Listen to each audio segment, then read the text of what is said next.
So, welcome on stage. I should like to present, first of all, Manuela Zweimueller, who is the head of regulation at EIOPA, and she's replacing, as I said, Gabriel Bernardino. And maybe if you could give him the message from all of us, he should take care of himself because we need him. Okay. I hope you all agree with that. Christina Urias, who has been recently appointed as the international view of the NAIC. You have that position, the first time that this position has been created in NAIC, and we're very happy, Christina, who is a former commissioner, to be back on stage with us to work in the international arena. And last but not least, for many people, a new face, Nathalie Berger, who has just a week ago, I think, replaced Klaus Wiedner as head of insurance and pensions at the European Commission. You're very welcome, Nathalie, on stage. So, ladies and gentlemen, we are going to talk a little bit, how can it be otherwise, about regulation. And of course, sitting next to the head of regulation in EIOPA, I'm going to ask you a very simple question. We got Solvency II, which is almost finished in terms of the regulatory space. We got international work, and this is a conference on globalization. How do you fit all that together? Solvency II, international capital standard. How does it all fit together, Manuela? No, thank you, Karel, to give me the word as the first person on the panel. First of all, thank you so much for giving me the opportunity to be here and to represent EIOPA. Of course, Gabriel cannot be replaced, that's for sure. And this is why he also sends his best regards to everybody here in the room. And he would really have loved to sit here and to talk to you about international, how does it fit together, Solvency II and international developments. As you may know, my first 2 years in EIOPA I spent on international. I very much enjoyed this task, and that showed me that it fits very well together. Yeah? So, yes, Karel, you may believe it or not. Not? We need to... we need to be aware, so the business is international, yeah? So the companies go elsewhere to make business. A lot of companies go in particular to Asia and have a lot of fantastic business opportunities there. We also see, in the current environment, we see new risks emerging, but also new opportunities to come across in a new world. For example, digitalization will change the business models. But I also hear a lot to talk about cyber risks, for example, and there are also more demanding consumers and consumers that are more aware of their rights, just to mention some of the trends. We also had a financial crisis. Some people say that we are still in the financial crisis. We had lacking cooperation between supervisors. One of the results are the ESAs and the establishment of the European Financial Supervisory System. We had trust going down, and we still, you can lose trust in a couple of minutes, but you need to invest years to re-establish that trust. And one measure to re-establish trust could be sound and good regulation. And this is what we also see on the international arena for a couple of years already. It started years ago, 7-8 years ago, with ComFrame, a common framework for supervisors around the globe, and the development has now arrived on the capital standards, be it the HLA, the VCR, or the ICS, so the alphabet soup of the capital standards. And this is a bit the mixture in which we live. EIOPA is very much committed to represent the European voice, to coordinate amongst the European supervisor, and to bring this voice across in the IIS, in the executive committee, but also in the technical committee. We also have staff in there leading work streams, be it on valuation, be it on field testing. So here we really commit a lot because we as EIOPA believe that these international standards and Solvency II fit together. And I think what we also need to see is supervisors with this global business and this global environment, supervisors need tools which help them to understand each other. So it's a common knowledge, it's a common language, and it's common systems. And we can see it already to work in international colleges, for example. And coming and finalizing my introductory statement, it's how can all this work? So it can work if we manage to establish a supervisory framework which sets a minimum standard, but not, how should I say, but still with requirements which are stringent, and not a minimum, so that nothing can be achieved. So minimum, yes, but with stringent requirements, so that there is a flexibility in the implementation by the different jurisdiction. Yeah? And I think the second point that is important for such a framework is also the time element. So this only can happen over time. And of course, and this is what we as EIOPA communicate already for a long time, we see then the place of Solvency II in such a framework, supervisory framework, that Solvency II is then the practical implementation of such a global standard.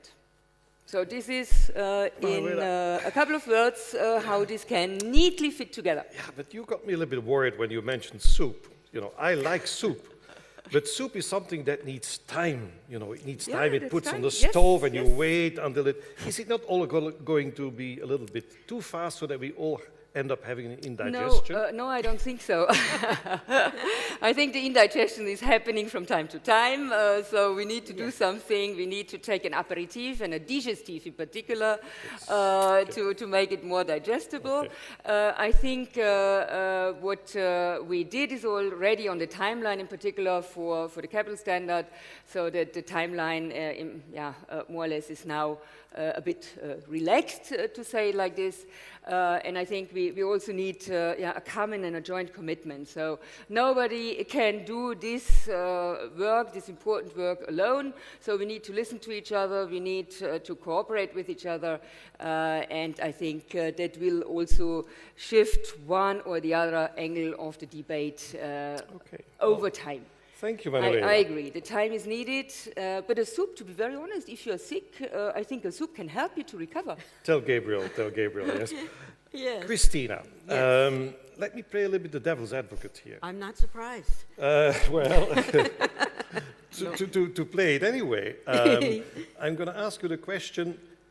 Manuela was saying, and some other people today were mentioning the fact, I think it was Felix, that the process that's now been agreed on the international capital standard will work in stages.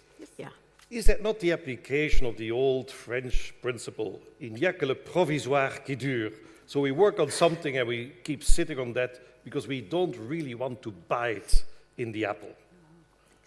Well, I tell you, I was very appreciative, not only of your comments right now, Manuela, but Felix Huffeld's comments last week at the International Forum in Washington, D.C., that many of you attended, and Steve Ryan's as well, speaking to that timeline and taking the time to get it right and recognizing the democracy of our various jurisdictions will require implementation, will require time to evaluate as to how well this new standard fits with our existing systems.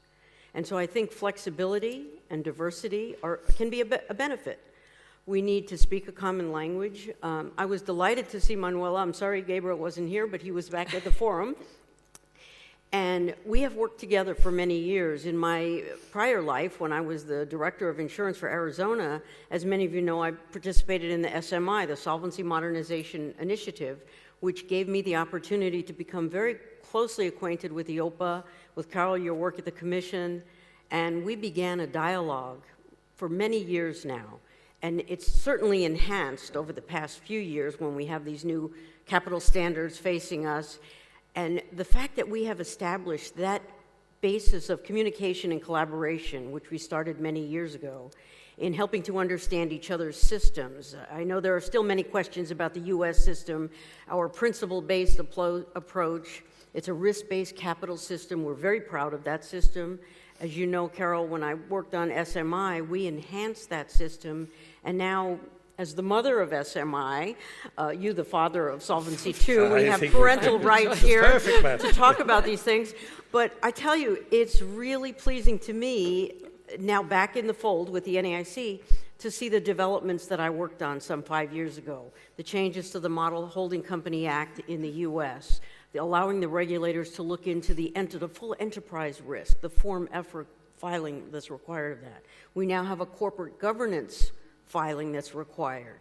The ORSA development is going great guns. We are doing training now in all the 50 states to evaluate that. And so all of these additional tools that we started on with SMI are now in practice. And it's really wonderful to see moving forward with these additional tools, and now we'll see what happens with the ICS. We're very committed to working with our colleagues, both on the federal side and internationally. We want to get it right. Yeah. Steve Ryan said that, and absolutely right. And now with the timeline, I think I can speak for my colleagues that are feeling that's more important. You don't want to sacrifice for a timeline. You want to be sure and get it right. I think it's only right to try to get it right, but is the opposition in the US against these international developments as serious as we seem to be reading in the newspapers? We heard about like a revolution in the Congress and the president was going to be impeached and was really... That's a rather drastic description of a healthy debate. There are certain practical realities to limitations on implementation, not only timeline, but you look at the accounting differences across the globe that I think the IASB and the FASB have been worked on for years and years and still can't reach a final agreement on that.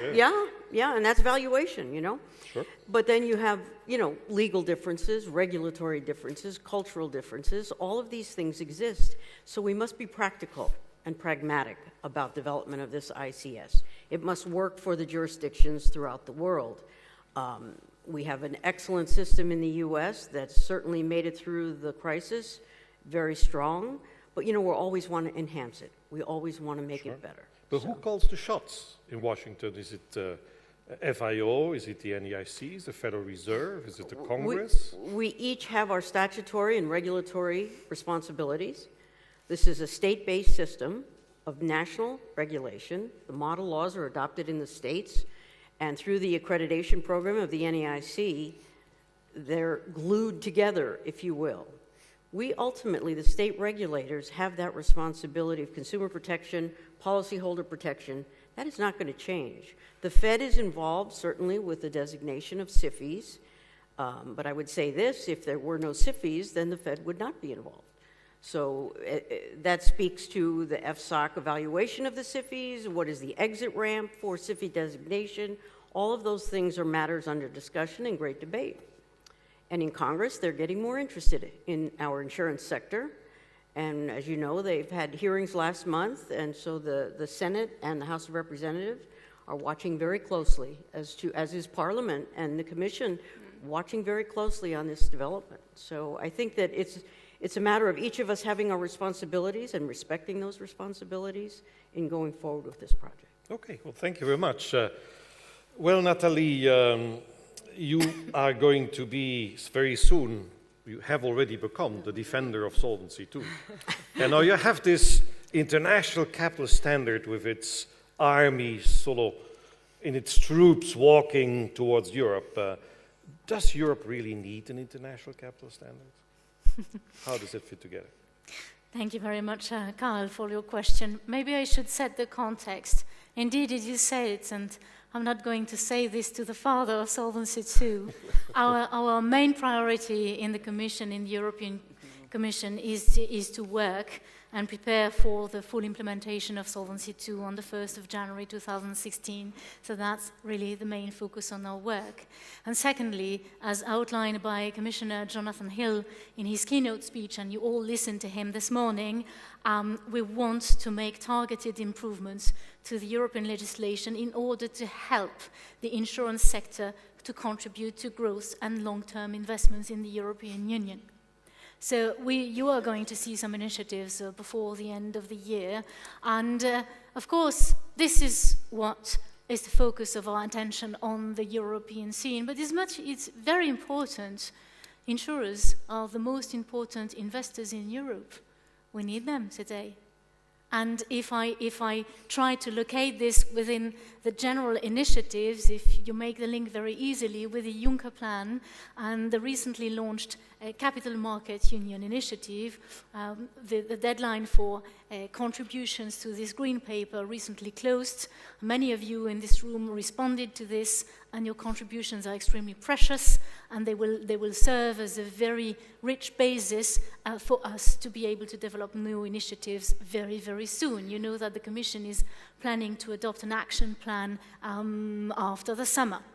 So this is really the main focus, which does not mean that we are not also active internationally. And of course, our priority, and let's be, if I may, slightly selfish, we want a level playing field internationally, and we want to contribute to opening up markets, and opening up markets for our European insurers. I mean, fair to say, I hope.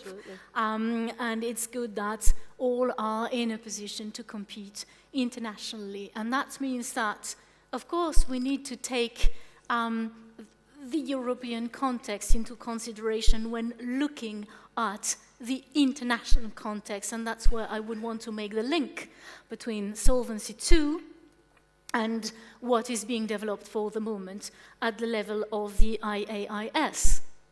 Coming back to this, of course, the IAIS is expected to present a proposal for an HLA already in the autumn to the FSB. And of course, we are supportive to any work being done internationally, and we're supportive to global convergence. We do consider in the Commission that the calibration of the HLA must respond to the policy objective of the HLA, which is to incentivize GESIs, G insurers, to become less systemically important.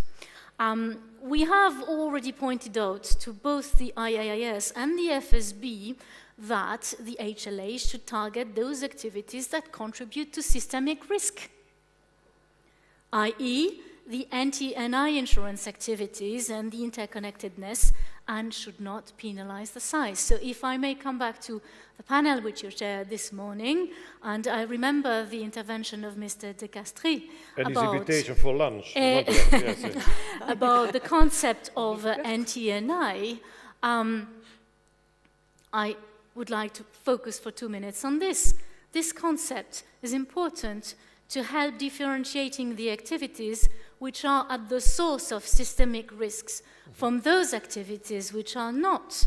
And of course, the objective of developing this concept is to avoid penalizing those activities which are not at the source of systemic risk. For instance, via additional capital requirements of HLA. So the concept of HLA in itself is useful. But I'm coming back to the question which was asked by Mr. de Castries this morning, and I think this question was very, very important. It was very pertinent. You know, who can give a definition of this? Of course, work has been done already on this concept and on the definition of the concept, and we've already seen some work on the principles and the clarification and the classification, to enter into the definition of HLA.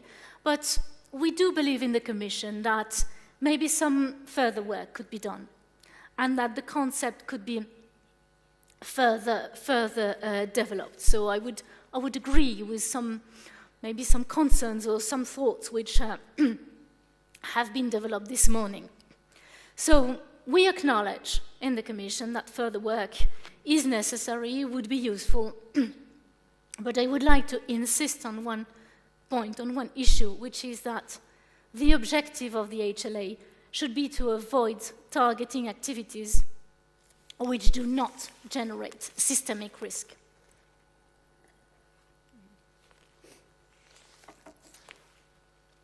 So, if I come to, that was the definition of the HLA.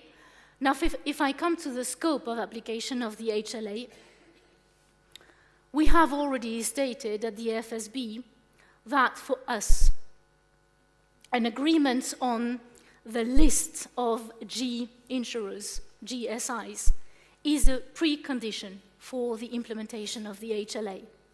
We think that no policy measure can legitimately be applied if its scope of application is not well understood and justified. And that's very important. So on this, of course, work is on track, and this is very good, and one has to meet the demands of the FSB, but some further work is needed.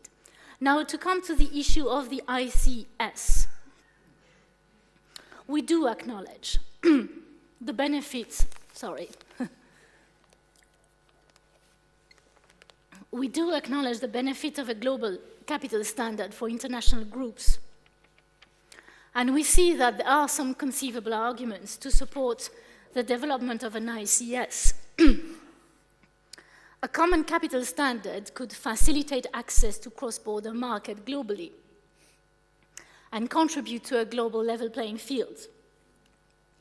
It could also enhance cooperation and coordination between supervisors and alleviate double regulatory supervision by host and home jurisdiction, which of course is costly for international undertakings.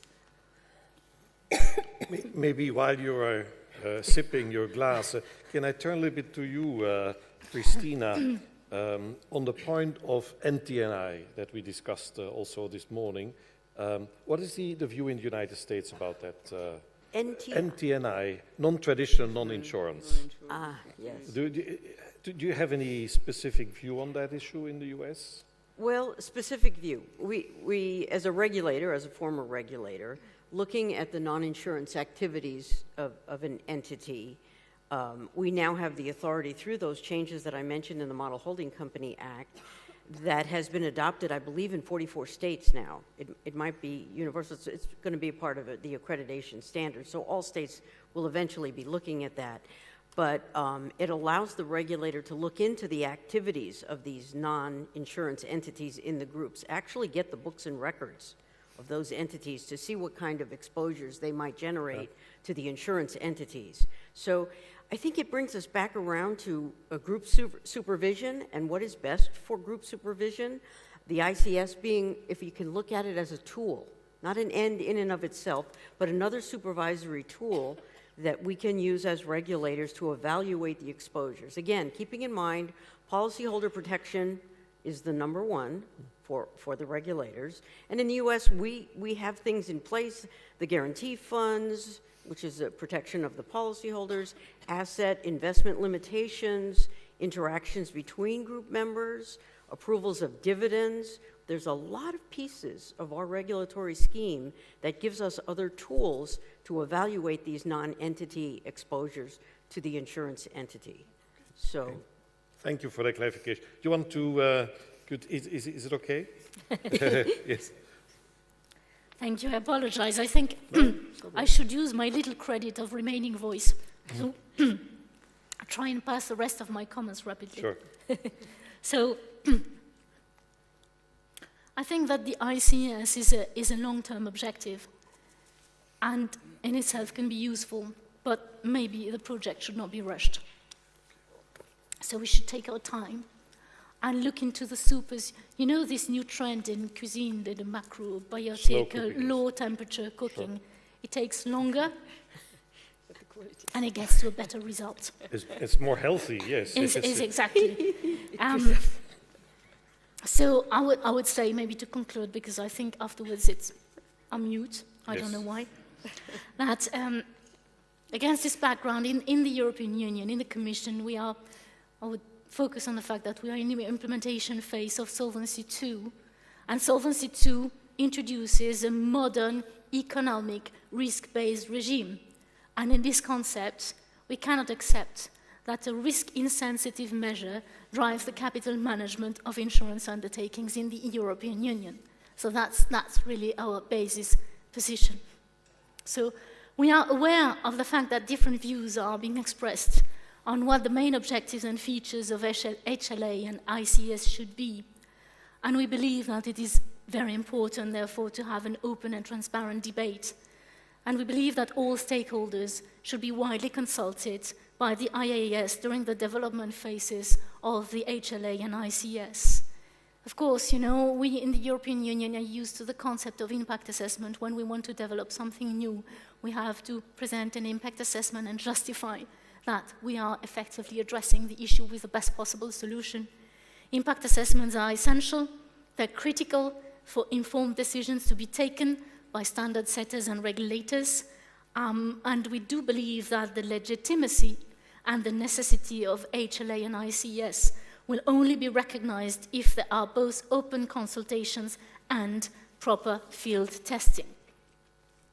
Last but not least, what will be the end, what will we do in the European Union with the end product when, assuming that an end product is being developed? For us, it's very simple. We will need to launch a new initiative and the co-legislators, which means the European Parliament and the Council, would also need to be involved in this work. So we have already pointed out to the IAS and the FSB that any international agreement on global capital standards for insurers could be implemented in EU only via an EU-level legislative proposal, which means approval by the Parliament and Council. Thank you. And thank you very much, Nathalie. I think you did a very good job with your voice being disappearing. I think you probably need a little bit of soup to take care of that. But I think it's very important that you clarified the point, which I think so far was not very clear, that indeed an international agreement would have to pass through the normal legislative processes in the European Union, which seem to be similar to the situation in the US, exactly, yes. Which I think it's in a way a positive development in the sense that it gives some guarantee for people that things will be properly done, because otherwise the democratic process will not buy into that. And that brings me now to you, Manuela. You mentioned this idea about supervisory cooperation. How does EIOPA intend to further the cooperation with Christina, with the United States? Is there any action plan? Because there is the debate about a covered agreement, but there's also the equivalence, provisional equivalence, preliminary equivalence, or whatever terminology. What are you doing in terms of preparing that sort of process?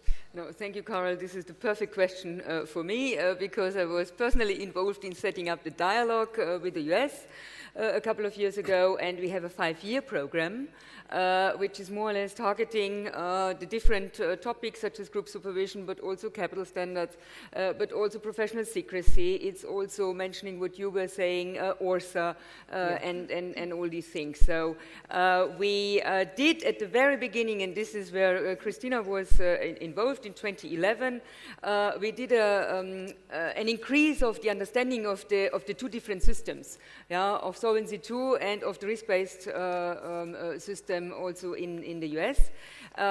We issued a report on this that was a very good basis for the ongoing dialogues. What we do is every year we look at the project, we say, okay, good, this is what we have achieved. Usually every year we have a hearing where some of you already attended in the past. This hearing usually is linked to the annual conference of the IIS.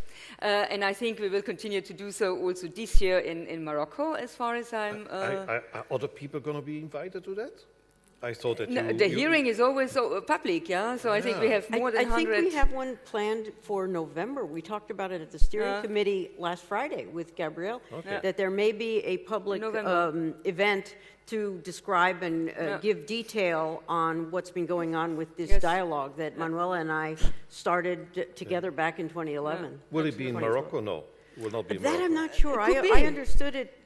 They were talking about November at the conjunction with NAIC. We will certainly make that publicly available and provide information. Sorry for interrupting you. No. But that hearing usually takes place every year. Stay tuned. Absolutely. And usually we have 100, 150 people in this hearing. And the first one even took place at 2 places. One was in the US and the other one was in Brussels, if I remember it correctly. The last one last year was in particular focusing on colleges and group supervision. So that is one thing. We as EIOPA have 2 dialogues per year with the colleagues from the NAIC and the FIO, and I think also including the Fed, because of the GSIIs, because we have the GSIIs on both sides of the Atlantic, in the US, but also in several of the countries here in Europe. And what we also have is, due to this well-established relationship, if we have on-the-spot topics that we need to clarify, we simply can pick up the phone and talk to somebody who is either the expert, him or herself, or who knows whom we can discuss with. And the covered agreement, I fully agree, is also where the Council recently gave the negotiation mandate to the Commission. This is ongoing also currently, and will include also things such as professional secrecy and group supervision and other topics to be discussed with the Fed. And where does equivalence come in here? Because you were saying 5 years of negotiation, but I suppose we can negotiate for another 15 years or more. We love to do that, Christina. Yes, it's we not a do. problem. We But people want to see an outcome. You know, when is there going to be the point X? Okay, well, Karel, I think if I may, Christina, I think the outcome is already in what we all said, supervisors need to understand each other. They need to use a common language. They need to understand when they say group supervision, what does it mean, in a different jurisdiction, and where are the differences, So I think that is one of the outcomes. I think we also benefit from the established relations with regards to equivalence.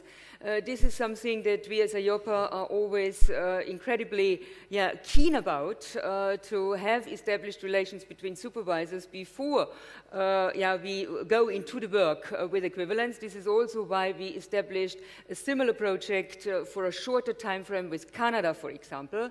And this is why we engage also with other supervisors around the globe, where we already had supervisory and regulatory dialogues in the past. And this is what we can take as a basis for the equivalence assessment. But it's beneficial having these relationships between supervisors established around the globe. It's also beneficial for the equivalence process. The process itself is a very technical process. It goes back to criteria, which you can find in the delegated acts. This is done by the equivalence committee of EIOPA, having also members from the national supervisory authorities from the member states. We do the technical work, and then we share the outcome, the report usually with the Commission, and then the Commission comes into the play and taking the final decision, and also interacting then with the different jurisdictions. Now, if I may, Nathalie, can you lift the veil a little bit about equivalence? Where are things at this stage? I was wondering when the question would come. Me as well. It comes. So, maybe if you allow me, first of all, I would like to say a word on the covered agreement, because that's so important to us. As Manuela rightly mentioned, we have now a negotiation mandate which was given to us by the Council on the 21st of April. So for us, we have an excellent dialogue, we have a specific dialogue in the field of insurance, we have the FMRD, the financial markets regulatory dialogue, and for us, the top priority now on the transatlantic relationship, for the dialogue with the US, is to start moving forward. Really get started on the bilateral covered agreements. Sure.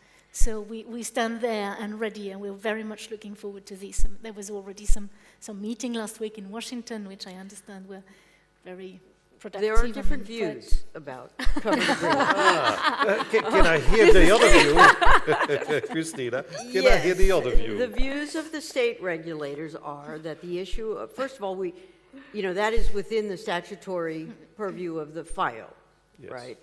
And this is a new and unique arrangement. Yes. The state regulators believe that we have achieved advancement since the first days with SMI, where the reinsurance collateral was 100%, And now we are at a point where 26 states, roughly 60-some% of our market is subject to the new credit for reinsurance model. There's progress being made that we can say pretty safely by the end of the year we could be as high in the 80 percentile. There's a couple of states not there. So the state regulator view is that we are taking care of this issue. When I sit back and think of when we started SMI and where we are today, there's been progress. So we certainly look at with an open mind, but again, the state regulators feel that that has been taken care of. We had our EU-US dialogue meeting, and Director McCraith was there, but steps have not been, it was sort of a message that nothing has happened yet. The state regulators have a good dialogue going with the FIO on that, and especially good with the USTR. The NAIC has a very strong relationship with the USTR and a long history there. And as you know, the process for a covered agreement, as I'm sure it is on your side, it is very complex on the US side as well.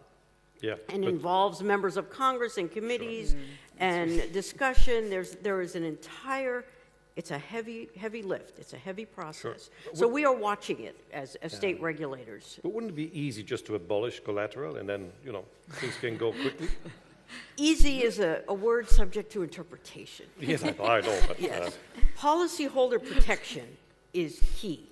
And those systems that we have in place in the U.S., the guarantee funds, the limited assets, the limited investments, the dividend approvals, there are a lot of pieces to our regulatory system that, to say, eliminate collateral, you look across the globe and there are various views on that. No, only for Europeans. Oh, only for Europeans. We are more advanced, special of course. Yes. Nathalie, about the equivalence, could you add a few words about equivalence, because that's covered agreement is important and there's some differences in we views. don't know. We're open Yes. to listening. Yes. Well, what may I say on this? I think Commissioner Hill already mentioned some things about it. What I would say today is that things are in the pipeline, if I may say so, and that one should not be too worried about this. I'm not able today to give any date because that might be counterproductive, but let's say I hope that before the summer date, you might see something adopted by the Commission. You said this interesting Commission slang. A pipeline is not defined. It can be very long, and summer in Brussels can start any time between June and October. We have a long summer in Arizona. I was referring to the start of the summer, the official date of start of the summer. So it's. I would not want to take any firm commitment on this. It's because obvious. You know that for those who are familiar with the internal Commission adoption procedures process and all the issues relating to translation, etc., which might sound highly technocratic, and I apologize for this, but this is our day-to-day reality. We have some steps to take, but we are we are very sensitive to the interest of our industry. Good. Okay. Well, ladies and gentlemen, time is going on, and now time has come to ask some questions from the floor, from the audience. Are there any points that people want to add to the debate that we have had about the cooperation worldwide in the supervisory realm? I see a hand going up there. Can you please say who you are? Hi, I'm Darren Marr from Matheson, a law firm in Dublin. Carl, you asked the question, who's calling the shots in Washington? But my question would be, if we see the introduction of a global capital standard, who will call the shots on it? So will that lead to the introduction of a global insurance regulator? Because my concern would be, if you don't have a global regulator, then you have different enforcement by the different national regulators, which could potentially lead to some kind of regulatory arbitrage. Yeah, I think it's an interesting question. I have my own views about that, but I'm going to ask the panel's members, maybe Manuela, because you could take the whole world, and compare with Europe, where we have a similar situation. Maybe you could say something about that? So I can see the attractiveness of a global insurance regulator. I can guarantee you that this won't happen in the next 10 years, so I would have some doubts for this. But what we can see as EIOPA is more or less using the FSUPs, because we talk about, more or less, monitoring the implementation of such a global standards. And here we could use the FSAPs because, as I said, we, as EIOPA, we want to have a certain flexibility in the implementation, but then we also need to have a system to look at how the implementation was done and whether similar outcomes can be achieved across the jurisdiction so that we are really there with consistency and convergence where we want to be. Here we see a role for the World Bank, the IMF with the FSAPs. Before we may get a global insurance regulator. Do you like FSAPs, Christina? I happen to have done 2 FSAPs since my life as a director in Arizona. I worked on 2 FSAPs with the IMF, a large jurisdiction and a small jurisdiction. And it is a monumental task that the IMF undertakes into a jurisdiction for months at a time, not only before and after in country, but you are evaluating their ability to meet the ICPs. And both of the FSAPs that I was involved in were on the latest version of the 2011 version of the ICPs. But as far as a global regulator, you know, there's a lot of value in diversity. There is different systems, but we have the same goals. We talk about the ultimate goal of the ICS, and it raises 3 elements of comparability, valuation, capital resources, and each jurisdiction has a very good handle. We shared our views in terms of how EIOPA works and how the NAIC and the state regulation works. We have the same goals. Yeah. We have the same interests to protect policyholders. We may go about it in certain different ways, so there's a respect for diversity there that I think is important. If we all harmonize to one global and we make one mistake, it's global.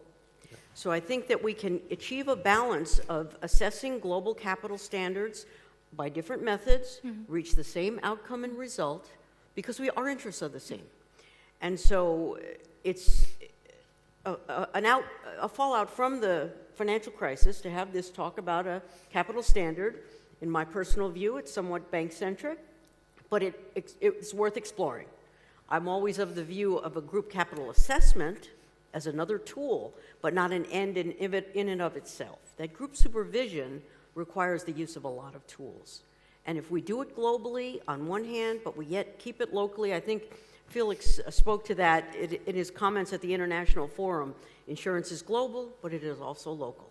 Yeah. So if we respect both of those elements, we will, I'm sure, achieve our I think that the dialogue is, of course, very important. But essential. The thing that worries me in that dialogue is... Oh, no, don't worry. I do worry, yes, is the valuation debate. Yes. I think you will eventually have to find a pragmatic solution to deal with valuation. And I do remember from my old days, accounting harmonization, I mean, people are ready to die to defend their accounting system. It isn't worth it. You have to develop a pragmatic solution for that. And how realistic do you believe, Christina, that might happen? Do you see some light in the tunnel? I do, actually. You know, the agreement to to do field testing on the GAP Plus valuation methodology and the market-adjusted valuation methodology. The field testing will give us the data, will give us information that we don't have today to understand that. But again, valuation is very important. And again, I hearken back to IASB and FASB. These are the experts sitting down, and they could not reach an agreement. So we have these different accounting methodologies. But let's look at the field testing results and see how that turns out, and then continue the conversation. Okay, I think that's very nice. No, if I may, I'm also really a great supporter of the field testing, and here I think it's also the industry sitting in the audience. So I really would like to ask you for your commitment to the field tests that are ongoing, and there will be additional ones to come up, because that is essential to get the data and to compare the different methodologies to each other. Yeah, and it should not be too difficult because a balance sheet only has 2 sides, assets and liabilities. So it should not be difficult. So, any other questions from the audience? And if I may, Karl, so before we may get a global regulator and whether this would make sense or not, we could even think about international equivalence assessments, for example. Okay, well, One more thing. But the FSOPs would be a similar tool, so. I think Brad was first with the question. Yes. Brad Kading with the Association of Bermuda Insurers and Reinsurers. This morning's panel referred to the rise of regulatory protectionism, with examples being limits on affiliate transactions, mandatory cession to local insurers, requirements to convert branches into subsidiaries, asset localization, collateral requirements. Is there a way that EU and US officials can work with policymakers around the world to push back on the rise of regulatory protectionism? So that is basically, thank you for the question, Brad. This is a question about regulation and supervision.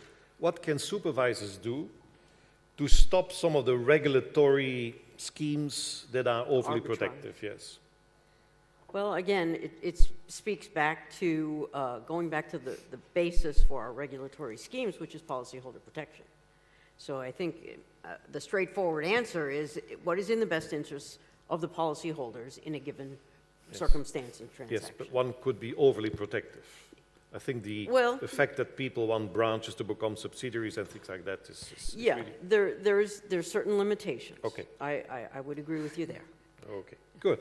I think we have another question over there. Yes? Yes, thank you, Fabrice Lorillon, AXA. This is a question for the Commission, EIOPA.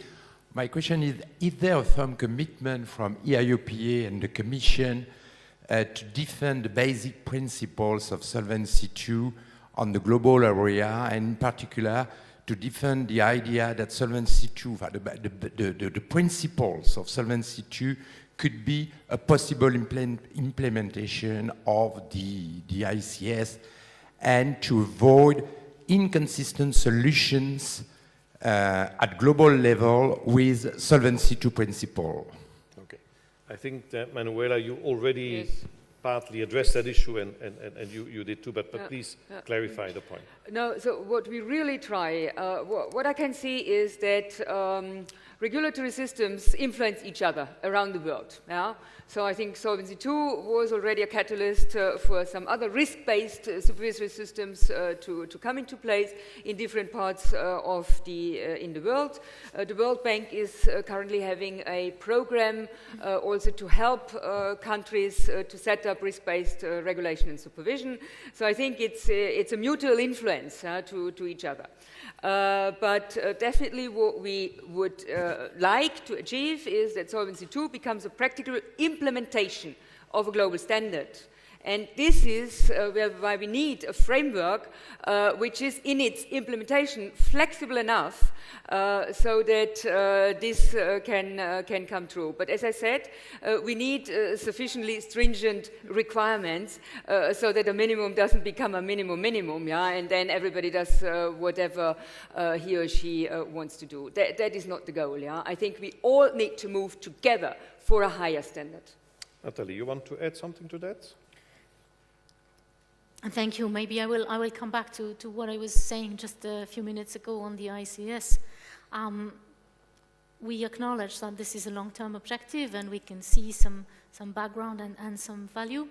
But as I said it, for us, Solvency II is the priority, and the implementation of Solvency II is the priority.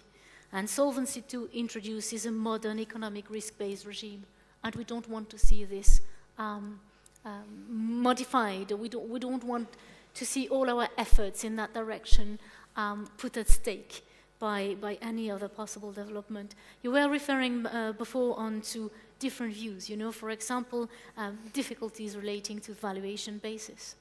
We have to take into account the fact that different stakeholders, which play all a very important role in this area, in this forum, might have a different approach. And so that's why I think that one should not rush. One should, let the thing wisely, nicely, safely cook on the basis of reliable data.